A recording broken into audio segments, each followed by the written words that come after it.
Are you falling in love or are you falling out of love? Hi, this is Deacon John Evanoff at Epiphany of the Lord Catholic Church, coming to you today with some questions about your marriage. Whether you're a newly engaged couple preparing for marriage or you've been married 50 years, that's the question for the day. Are you falling in love or falling out of love? Well, it's a trick question actually, because I don't think we really fall in or out of love.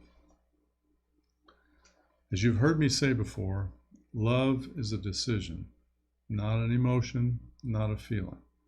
True love is a decision to want the good for the other person, only the good things in life for the other person.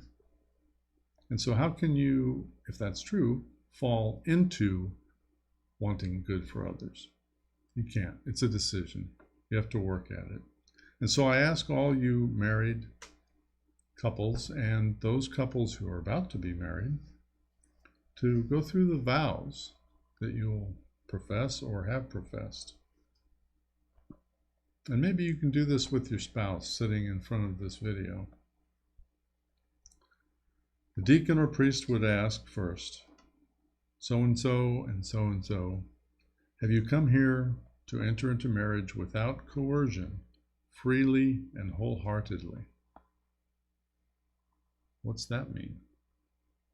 It means coming to this point without psychological or emotional needs for it.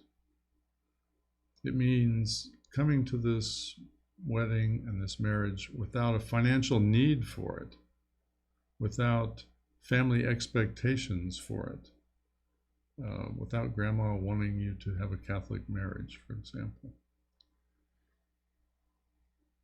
Wanting to escape loneliness and therefore getting married, probably not a good reason, not freely and wholeheartedly.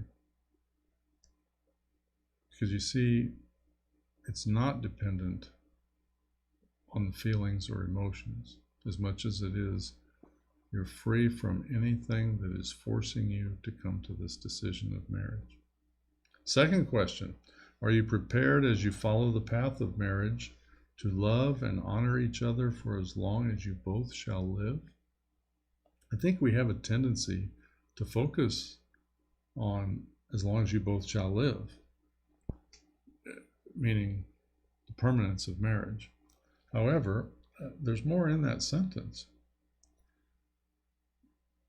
Honor your spouse means lifting their spirits, raising their hopes for the future, confirming their aspirations for life, causing them to feel better about themselves with your presence than without you. Okay, so that's what honoring your spouse means. And loving, as I explained, means wanting the best for them. Okay? In every decision, morning, noon, and night, are you doing what's best for the spouse?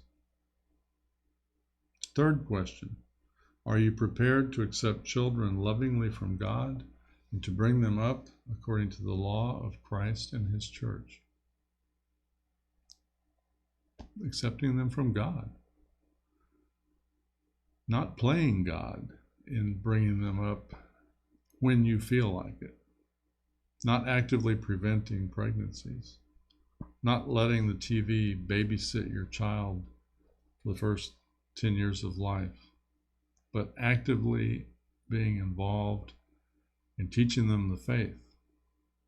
Not only feeding them, clothing them, providing shelter, but introducing them to Jesus, to God, to the Bible stories, by your actions more than your words, I would say. And you promised that. You promised all these three things. The question is, for married couples, maybe you should go to your separate rooms, or separate rooms of the house. Hopefully you're not living in separate rooms. But reflect on these very questions that you were asked at your own wedding. And ask yourself, am I fulfilling my marriage vows? Have you come here freely without coercion and wholeheartedly?